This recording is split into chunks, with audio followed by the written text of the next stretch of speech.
जय हिंद दोस्तों, स्वागत है एक बार फिर से आप सभी का आपके यूट्यूब चैनल पे। आज हमारी पॉलिटी की एमसीक्यू का सीरीज ये शुरू होने जा रहा है। इसका ये पहला पार्ट है। इसमें आज हम लोग कवर क्या करेंगे वो जान लीजिए। कवर करेंगे आज हम लोग भारत का संवैधानिक जो विकास है, इसमें हम लोग जो इंपॉर्टेंट एमसीक्यू हैं उसको इंक्लूड करेंगे। लगभग 2 पार्ट में ये भारत का जो संवैधानिक विकास है इसकी वीडियो बनेगी।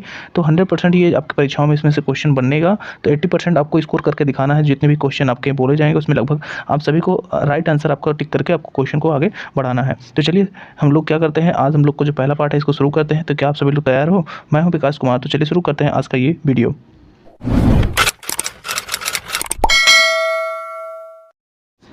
सबसे पहला क्वेश्चन आपके सामने कुछ इस प्रकार है।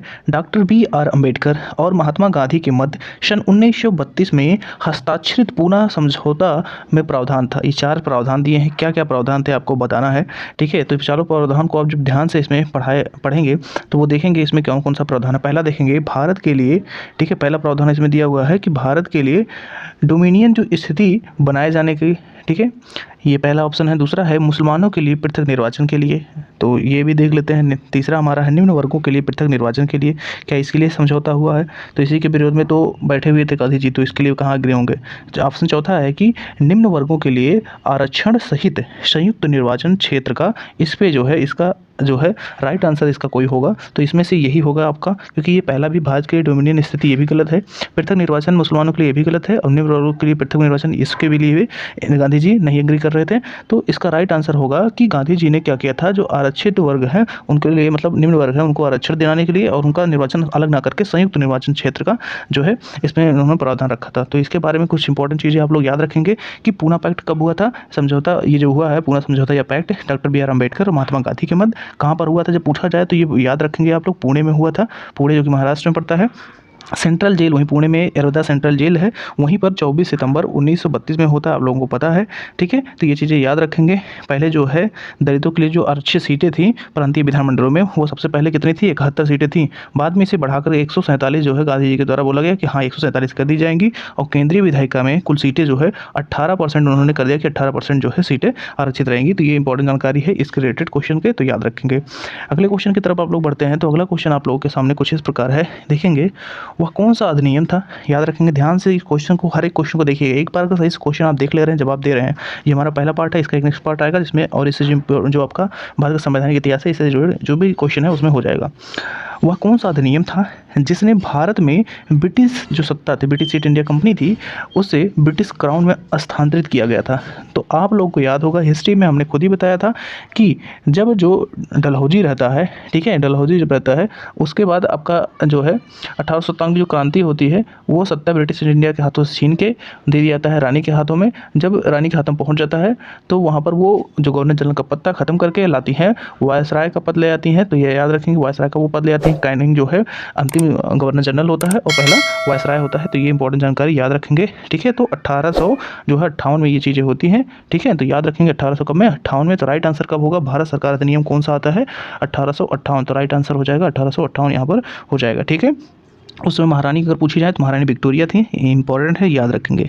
चलिए नेक्स्ट क्वेश्चन आपके सामने। नेक्स्ट क्वेश्चन आप लोग देखेंगे, बोला जा रहा है निम्नलिखित में से किस अधिनियम द्वारा भारत के जो गवर्नर जनरल थे, जनरल को अध्यादेश जारी करने की शक्ति प्रदान की गई थी। भारत के जो गवर्नर जनरल थे उनको अध्यादेश, जैसे कि राष्ट्रीय अध्यादेश जारी कर सकते हैं, उसी तरह से गवर्नर जनरल को आदेश दिया गया था कि हाँ आप अध्यादेश जारी कर सकते हैं। किस जो है एक्ट के अंतर्गत बोला गया था, तो याद रखेंगे 1861 का जो आपका भारतीय परिषद अधिनियम था, इसके अंतर्गत क्या बोला गया था कि वो जो है अध्यादेश गवर्नर जनरल जारी कर सकते हैं। ये इंपॉर्टेंट जो विशेष अधिकार थे दिया गया था, तो इंपॉर्टेंट है, ये याद रखेंगे जब भी परीक्षाओं में आएगा। तो राइट आंसर आप क्या लगाएंगे, 1861। भारतीय परिषद अधिनियम 1861 में इसको ये शक्ति दी गई थी गवर्नर जनरल को।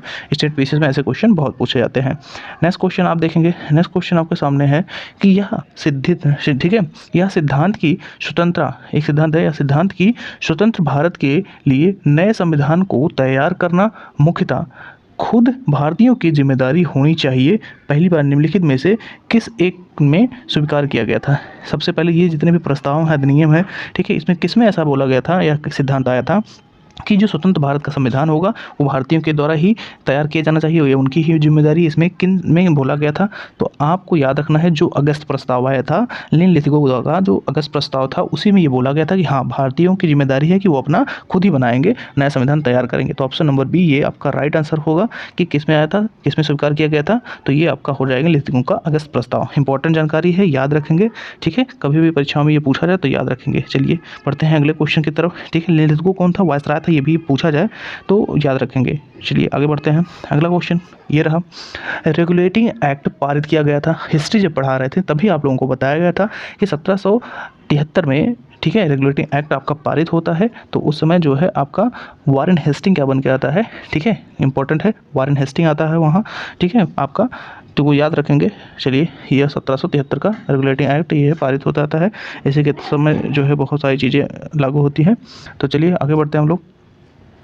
अगला क्वेश्चन कुछ इस प्रकार से है, भारत के गवर्नर जनरल को किस एक्ट द्वारा अपनी, ठीक है, समिति के निर्णयों को अस्वीकार करने का अधिकार दे दिया गया था। जो गवर्नर जनरल थे भारत के, उनको ऐसा कौन सा एक्ट हुआ था जिसमें उनकी जो समिति के निर्णय थे उनको मना भी किया जा सकता था उनके द्वारा। तो देख सकते हैं पीसीएस में पूछा गया है। तो याद रखेंगे जो आपका अमेंडमेंट एक्ट था किसका, 1786 का अमेंडमेंट एक्ट था, उसमें बोला गया था, ठीक है, याद रखेंगे कौन से, ठीक है, आपका 1786 का अमेंडमेंट था, उसके अंतर्गत बोला गया था कि अपने जो है निर्णयों को अस्वीकार करने की शक्ति उनमें मिल जाती है, ठीक है। तो इंपॉर्टेंट है, याद रखेंगे। नेक्स्ट क्वेश्चन आपके सामने है, महारानी विक्टोरिया को भारत की सम्राज्ञी नियुक्त किया गया था। कब नियुक्त किया गया था, तो अभी आपको याद होगा कि 1877 में उनको सम्राज्ञी के रूप में स्वीकार किया गया था। तो इंपॉर्टेंट है, ये भी याद करेंगे, 1877 में उनको सम्राज्ञी के रूप में नियुक्त किया गया था। तो ये इंपॉर्टेंट है, ये भी याद रखेंगे, परीक्षाओं में इसकी कुछ चांसेस है कि पूछे जाएंगे जरूर, क्योंकि लोगों में कन्फ्यूजन होता है कि 1857 में जो वो उनके हाथों में जाती है शासन, तो 77 में कैसे हो सकता है। तो ये चीज़ें हैं, अब याद रखेंगे। और सब्सक्राइब कर लीजिए चैनल को, वीडियो को लाइक करके शेयर कर दीजिए अपने फ्रेंड्स में, और बताइए कि टॉपिक आपको कैसा लगा। नेक्स्ट क्वेश्चन देखिए, इसमें है, नेक्स्ट क्वेश्चन देखेंगे, सम्राज्ञी जो थी यानी कि रानी विक्टोरिया ने 1858 की घोषणा में भारतीयों को बहुत सी चीज़ें दी, ठीक है, जाने का आश्वासन दी, मतलब बहुत सारी चीज़ें दी जाएंगे, आपको आश्वासन दिया। निम्न आश्वासनों में, मतलब वादों में कौन सा ब्रिटिश शासन ने पूरा किया था, कौन कौन सा था ऐसा जिसने उन्होंने क्या किया था, पूरा किया था। तो ये 4 ऑप्शन आपको दिख रहे हैं। तो रियासतों को हड़पने की नीति समाप्त कर दी जाएगी, क्या उन्होंने ये पूरा किया था, तो नो, इन्होंने नहीं किया था। फिर आपको देसी रजवाड़ों की यथास्थिति बनाए रहेगी, ये क्या था, देखते हैं आगे। भारतीय व यूरोपीय सभी प्रजा जो थी, ठीक है, प्रजा को समान व्यवहार मिलेगा, गलत, ये नहीं था, इन्होंने ऐसा नहीं पूरा किया था। भारतीयों के सामाजिक और धार्मिक विश्वासों में कोई हस्तक्षेप नहीं होगा, ये भी गलत है। इसका राइट आंसर सिर्फ एक होगा कि जो देसी रजवाड़े थे उनकी स्थिति बनाई रही जाएगी, जैसे थी वैसे रहेगी, यही सही जवाब है, option number B. Next question की तरफ बढ़ेंगे। नेक्स्ट है कि जो मिंटो मार्लो सुधार था, यानी मार्लो मिंटो सुधार था का उद्देश्य इसमें क्या क्या है, 4 ऑप्शन इसमें दिया गया है, आपको बताना है। तो आपको याद होगा कि जो पृथक निर्वाचन की प्रणाली है, सिस्टम है, वो जो है मार्लो मिंटो सुधार के अंतर्गत आया था। तो याद रखेंगे पहला ऑप्शन ए सही हो जाएगा इस क्वेश्चन का। नेक्स्ट क्वेश्चन को देखेंगे। नेक्स्ट क्वेश्चन है कि जो मार्लो मिंटो सुधार बिल था किस वर्ष पारित किया गया था, इसके बारे में पूछा जाएगा। तो आप इसका जवाब देंगे कि 1919 में ये पारित हुआ था, ऑप्शन बी यहाँ पर इसका राइट आंसर हो जाएगा। नेक्स्ट क्वेश्चन आपको इस तरह दिया हुआ है, मुसलमानों के लिए अतिरिक्त निर्वाचन मंडल प्रारंभ में किसके द्वारा लाया गया था। तो 4 ऑप्शन आपको कुछ इस प्रकार से दिए हुए हैं, आपको जिसमें से बताना है।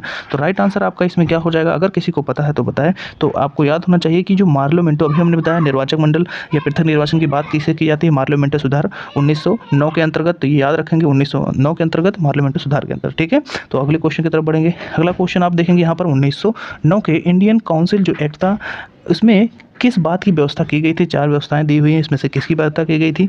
क्या इसमें हम लोग बात करते थे द्वैध शासन प्रणाली की, तो ऐसा नहीं है। सांप्रदायिक प्रतिनिधित्व की बात करते थे, यस ऑफकोर्स इसी में 1919 में बात होती है। संघीय व्यवस्था की इसकी बात नहीं, ना ही प्रांतीय व्यवस्था की बात होती है। तो याद रखेंगे सांप्रदायिक प्रतिनिधित्व की बात होती है 1909 के इंडियन काउंसिल एक्ट में, ठीक है। आपका नेक्स्ट क्वेश्चन इस तरह है। नेक्स्ट क्वेश्चन है कि मॉन्टेगू जो चेम्सफोर्ड सुधार था किस चीज़ का प्रावधान बोला गया था। प्रावधान कुछ सारे इसमें दिए हुए हैं, बताना है आपको इसमें से कौन सा, अगर किसी को पता है तो। क्या उसमें राज्यों की स्वायत्ता की बात की गई थी, नहीं, इसमें स्वायत्ता की बात नहीं हुई थी। प्रांतों में दोहरा शासन की बात हुई थी, यस ऑफकोर्स चेम्सफोर्ड सुधार में ही, एंटी मॉन्टेगू चेम्सफोर्ड जो चेम्सफोर्ड सुधार था उसमें ही इसकी बात की गई थी। हिंदू मुस्लिम हेतु अलग अलग निर्वाचन की व्यवस्था हुई थी, नहीं इसमें नहीं हुई थी, तो ये भी गलत हो जाता है। राज्यपालों को वीटो शक्ति दी गई थी, तो ये ऐसा नहीं है। तो राइट आंसर आपका सिर्फ इसमें प्रांतों में दोहरा शासन की व्यवस्था दी गई थी, ये जो है आपका इसमें मॉन्टेगू चेम्सफोर्ड में प्रावधान थे। तो ये सही है। इस क्वेश्चन को आप लोग देखेंगे 1946 का कैबिनेट मिशन 3 मंत्रियों में गठित था। 3 मंत्री इसमें थे, ठीक है। उनमें से बताना है कि निम्नलिखित में से कौन इसका सदस्य नहीं था। 4 ऑप्शन देख रहे हैं। पैथिक लॉरेंस सदस्य थे, हाँ ये सदस्य थे, तो इनका नहीं होगा। आपके अलेक्जेंडर भी थे, क्रिप्स भी थे, सिर्फ इसमें लॉर्ड जो एम्बरी थे ये नहीं थे, तो ये याद रखेंगे। अगले क्वेश्चन की तरफ बढ़ेंगे। अगला क्वेश्चन कुछ इस प्रकार है, कैबिनेट मिशन योजना में, ठीक है, कैबिनेट मिशन जो योजना थी उसके विषय में कौन सी बात सही नहीं है। 4 बातें दी हुई हैं, आपको बताना है। तो प्रांतीय जो समूहीकरण की बात है क्या सही है, हाँ प्रांतीय समूहीकरण की बात कही गई थी।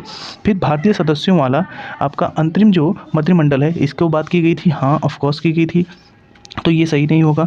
पाकिस्तान की स्वीकृति, ये जो चीज़ें नहीं की गई थी, यानी कि यही जो है सही नहीं है, और सारी चीज़ें की गई थी। संविधान निर्माण के अधिकार भी, ये सही नहीं है। तो ऑप्शन नंबर यहाँ पर आपका सी जो है सही है, क्योंकि ये चीज़ नहीं कही गई थी और सब चीज़ें कही गई थी, तो आपका राइट आंसर हो जाएगा, ठीक है। जब कभी पूछा जाए कैबिनेट मिशन कब आया था, तो 1946 का उद्देश्य जो ये चीज़ें, बहुत सारी चीज़ें थी। 10 लाख जनसंख्या का पर चुनाव किया जाएगा, सभा का एक सदस्य बनेगा, ये सारी बहुत सारी चीज़ें थी। तो बहुत सारे डिटेल में बात हम लोग पढ़ेंगे, अभी इंपॉर्टेंट यही है, इतना याद रखेंगे। तो ये क्वेश्चन में आपका सब्सक्राइब कर लीजिए, वीडियो को लाइक कर लीजिए, शेयर करिए मित्रों तक। मिलते हैं अगली वीडियो में, तब तक ले जय हिंद, जय भारत।